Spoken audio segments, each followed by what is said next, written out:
L'étude d'aujourd'hui a pour titre « Le cinquième sceau ». Apocalypse chapitre 5, le verset 1, dit ceci. « Puis je vis dans la main droite de celui qui était assis sur le trône un livre écrit en dedans et en dehors, scellé de 7 sceaux. Comme nous l'avons vu, le livre scellé constitue une série d'événements, depuis l'effusion du Saint-Esprit au jour de la Pentecôte, qui sont survenus et surviendront sur terre. La période de temps est semblable à celle des 7 églises. Ces événements serviront à prouver la véracité du message contenu dans le livre ainsi que son origine divine. Le but est de détourner le peuple de Dieu de l'idolâtrie pour le ramener vers Dieu et à l'observation de sa loi. Voici une récapitulation des 4 premiers sceaux. Le premier sceau, avec le premier être vivant semblable à un lion, débute en l'an 34 et se termine en l'an 100. L'Évangile est prêché à tout le monde connu. Paul déclare que toute créature sous le ciel a entendu le message. Le deuxième sceau, avec le deuxième être vivant qui est semblable à un veau, débute en l'an 100 et termine en 313. C'est une période de forte persécution romaine et il y a le décret de tolérance émis par Constantin en 313. Le troisième sceau, avec le troisième être vivant semblable à un homme, débute en 313 et finit en 538. L'Église devient populaire. Il y a une grande influence du paganisme dans l'Église. Et Constantin tente d'unir l'Église et l'État. Et finalement, le quatrième sceau, avec le quatrième être vivant, semblable à l'aigle qui vole, ça débute en 538 et ça finit en 1517. La papauté prend le pouvoir en 538. C'est l'union entre l'État et l'Église. Et c'est une période d'apostasie. Analysons maintenant le cinquième sceau. Apocalypse chapitre 6, le verset 9. Quand il ouvrit le cinquième sceau, je vis sous l'autel les âmes de ceux qui avaient été immolés à cause de la parole de Dieu et à cause du témoignage qu'ils avaient rendu. Lors de l'ouverture des 4 premiers sceaux, il y avait des êtres vivants qui étaient en scène. Cette fois-ci, lors de l'ouverture du cinquième sceau, on voit des personnes sous un autel. Que représente cet autel ainsi que les victimes en dessous de celui-ci? Lévitique chapitre 4, le verset 7. Le sacrificateur mettra du sang sur les cornes de l'autel des parfums odoriférants, qui est devant l'Éternel dans la tente d'assignation. Il répandra tout le sang du taureau au pied de l'autel des holocaustes, qui est à l'entrée de la tente d'assignation. Lévitique chapitre 16, le verset 11. Car l'âme de la chair est dans le sang. Je vous l'ai donné sur l'autel, afin qu'il servît d'expiation pour vos âmes, car c'est par l'âme que le sang fait l'expiation. L'âme, dans la Bible, est mise en association avec le sang. Or, on voit que le sang du taureau immolé est répandu sous l'autel des holocaustes. Il est à noter que le taureau était innocent. Il ne méritait aucunement la sentence de mort portée contre lui. Ainsi, ceux qui sont immolés à cause de la parole de Dieu et du témoignage de Jésus sont des victimes innocentes qui subissent des sentences de mort. Apocalypse chapitre 6, le verset 11. Ils crièrent d'une voix forte en disant: Jusque à quand, Maître saint et véritable, tardes-tu à juger et à tirer vengeance de notre sang sur les habitants de la terre? Où dans la Bible voyons-nous le terme « jusque à quand » associé avec un jugement? Psaume 94, versets 2 à 4. Lève-toi, juge de la terre, rends aux superbes selon leurs œuvres. Jusque à quand les méchants, ô Éternel? Jusque à quand les méchants triompheront-ils? Ils discourent, ils parlent avec arrogance. Tous ceux qui font le mal se glorifient. Éternel, ils écrasent ton peuple, ils oppriment ton héritage. Ils égorgent la veuve et l'étranger. Ils assassinent les orphelins. Dans le passage du livre de Psaumes, l'auteur demande à Dieu d'intervenir en tant que juge pour faire renverser les méchants qui sont en train de remporter la victoire, notamment en faisant mourir le peuple de Dieu. Daniel chapitre 8, les versets 12 à 14. L'armée fut livrée avec le sacrifice perpétuel à cause du péché. La corne jeta la vérité par terre et réussit dans ses entreprises. J'entendis parler un saint, et un autre saint dit à celui qui parlait, « Pendant combien de temps s'accomplira la vision sur le sacrifice perpétuel et sur le péché dévastateur? Jusque à quand le sanctuaire et l'armée seront-ils foulés? » Et il me dit, 2300 soirs et matins, puis le sanctuaire sera purifié. Dans Daniel 8, un scénario semblable est présenté. La petite corne, qui représente le système papal, est en train de triompher, notamment dans son projet d'opprimer le peuple de Dieu. Dans Daniel 7, la petite corne est décrite comme prononçant des paroles arrogantes. On se demande à quel moment Dieu va intervenir pour contrecarrer l'œuvre de la papauté et délivrer son peuple opprimé. Cette fois-ci, une réponse est fournie. 2300 soirs et matins, et le sanctuaire sera purifié. Ce temps prophétique aboutit à l'automne 1844, comme nous l'avons vu dans des études précédentes. Depuis cette date, l'humanité traverse une période de jugement qui sera succédée par le retour de Jésus. Ainsi, le cinquième sceau a un certain lien avec la prophétie des 2300 soirs et matins. Dans les deux cas, des victimes sont persécutées.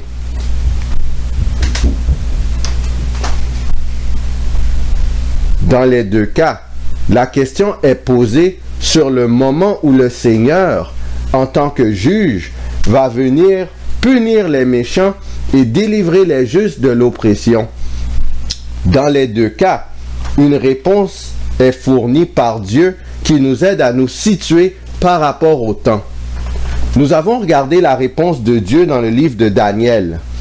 Analysons maintenant sa réponse dans le livre de l'Apocalypse. Apocalypse chapitre 6 et le verset 11. Une robe blanche fut donnée à chacun d'eux, et il leur fut dit de se tenir en repos quelque temps encore, jusqu'à ce que fût complet le nombre de leurs compagnons de service et de leurs frères qui devaient être mis à mort comme eux. Tout d'abord, Dieu donne à chacune des victimes une robe blanche. À quel moment cette robe fut-elle promise? Apocalypse chapitre 3, les versets 4 et 5. Cependant, tu as à Sardes quelques hommes qui n'ont pas souillé leurs vêtements. Ils marcheront avec moi en vêtements blancs, parce qu'ils en sont dignes. Celui qui vaincra sera revêtu ainsi de vêtements blancs. Je n'effacerai point son nom du livre de vie, et je confesserai son nom devant mon Père et devant ses anges. Dans la vision des 7 églises, Ce fut dans la période de Sardes que la promesse fut faite que ceux qui n'ont pas souillé leurs vêtements marcheraient en vêtements blancs auprès de Dieu. Ce groupe de personnes désigne des croyants qui ont, par motif de confiance, de conscience et de fidélité envers Dieu, ont soit courageusement dénoncé le système papal, rejeté les formes de culte qui constituaient les vestiges de la papauté, ou pris une position ferme en faveur de la liberté civile et religieuse, ainsi que la séparation de l'Église et de l'État. Ces croyants subirent la mort, l'exil ou l'emprisonnement en raison de leurs convictions religieuses. La représentation des victimes recevant une robe blanche indique que, malgré leur mort ou leur souffrance atroce, ces personnes étaient reconnues par Dieu comme étant vainqueurs. La période de Sardes étant de 1517 à 1755, l'ouverture du 5e sceau correspond à la même période de temps. Apocalypse chapitre 6, le verset 11. Une robe blanche fut donnée à chacun d'eux, et il leur fut dit de se tenir en repos quelque temps encore, jusqu'à ce que fût complet le nombre de leurs compagnons de service et de leurs frères qui devaient être mis à mort comme eux. Que représente le repos dans la Bible? Pourquoi Dieu dit-il aux victimes qu'elles doivent rester en repos pour quelque temps? Jean chapitre 11, le verset 11 à 14. Après ces paroles, il leur dit, « Lazare, notre ami, dort, mais je vais le réveiller. » Les disciples lui dirent, « Seigneur, s'il dort, il sera guéri. » Jésus avait parlé de sa mort, mais ils crurent qu'il parlait de l'assoupissement du sommeil. Alors Jésus leur dit ouvertement, « Lazare est mort. » Le sommeil, dans la Bible, représente la mort et le réveil symbolise la résurrection. Ainsi, Jésus dit aux victimes de rester mortes encore quelque temps. Un temps devait encore s'écouler avant que Jésus vienne exécuter le jugement sur les impies, notamment le système papal. En effet, vu que la prophétie des 2300 soirées matins ne s'accomplirait qu'en 1844, la période de jugement ne pouvait pas encore commencer. Par ailleurs, il faut que d'autres individus soient mis à mort comme ces victimes avant que Jésus revienne. Après cela, les morts en Christ ressusciteront ensemble pour être avec Jésus. Dans la vision, on constate que des morts parlent à Jésus. On voit que Jésus leur remet une robe blanche et qu'il répond à leurs questions. Cela veut-il dire qu'il y a de la vie après la mort? Genèse chapitre 2, le verset 7. L'Éternel forma l'homme de la poussière de la terre. Il souffla dans ses narines un souffle de vie, et l'homme devint un être vivant. Ecclésiaste chapitre 12, le verset 9. Avant que la poussière retourne à la terre, comme elle y était, et que l'esprit retourne à Dieu qui l'a donné. Ecclésiaste chapitre 9, le verset 5. Les vivants, en effet, savent qu'ils mourront, mais les morts ne savent rien, et il n'y a pour eux plus de salaire, puisque leur mémoire est oubliée. Le corps d'un humain, à sa mort, retourne à la poussière, d'où l'homme fut tiré au départ. Le souffle de vie de l'être humain, à sa mort, revient à Dieu. Le Seigneur est celui qui avait donné le souffle de vie à l'humain. Les morts n'ont aucune connaissance de quoi que ce soit après la mort. De ce fait, il est impossible que des êtres décédés puisse avoir une communication avec qui que ce soit. La vision de l'ouverture du 5e sceau, où on les voit parler, est strictement symbolique.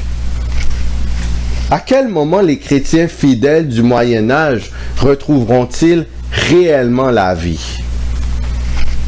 Apocalypse chapitre 20, les versets 4 et 6. Et je vis des trônes, et à ceux qui s'y assirent fut donné le pouvoir de juger.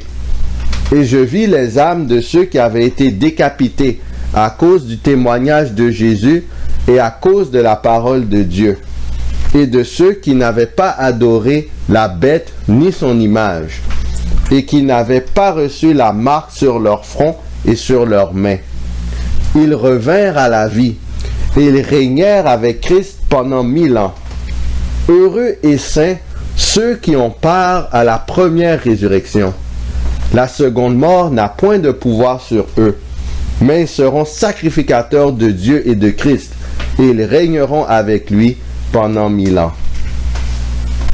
C'est à la résurrection des justes que les martyrs du Moyen Âge reviendront à la vie. Cet événement est encore futur. D'ici là, ils demeurent dans la poussière de la terre.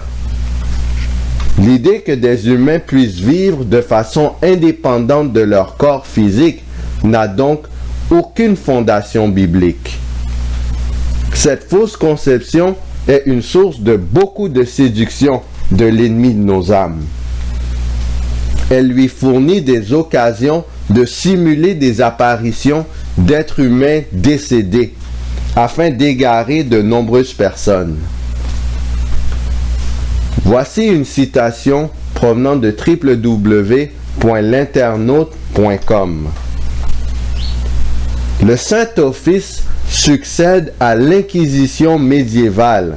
Face à la diffusion du protestantisme, Paul III décide de mettre en place la congrégation de la suprême et universelle Inquisition.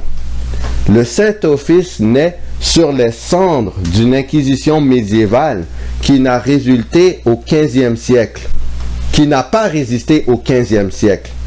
Sa mission est de veiller au respect de la doctrine et la foi catholique, même chez les évêques. Cette nouvelle Inquisition, moins virulente et moins puissante que son ancêtre médiéval, marquera les esprits avec quelques procès comme celui de Galilée et grâce aussi à l'index répertoire de livres interdits. À la mort d'Élisabeth Ier, Jacques VI Stuart d'Écosse est l'héritier du trône d'Angleterre. Sa suprématie dans le domaine religieux renforce son désir de monarchie absolue. L'Église d'Angleterre jouit d'un large consensus dans les années 20. Cependant, une minorité de calvinistes refuse l'Église d'Angleterre. Ils sont persécutés et certains émigrent aux Pays-Bas ou en Amérique. Les pèlerins du Mayflower en 1620. Au début de l'année 1685, Louis XIV avait envoyé dans le Béarn une armée pour menacer l'Espagne. Pendant le séjour de ses troupes dans cette province, l'intendant Foucault déclara que le roi ne voulait plus qu'une religion dans ses États. Aussitôt, il déchaîna les troupes contre les calvinistes. Forcés de se convertir par les brutalités auxquelles ils furent soumis, et l'on annonça au roi que la grâce divine avait opéré ce miracle. Sur ce, qui allons-nous choisir? Allons-nous nous revêtir des vêtements blancs qui sont donnés aux fidèles serviteurs de Dieu? Ou est-ce qu'on va persécuter le peuple de Dieu? Choisissons l'agneau qui nous promet la victoire, qui nous promet la résurrection si on meurt, mais qui nous promet surtout de pouvoir avoir une paix céleste, peu importe les circonstances. Que le Seigneur nous garde.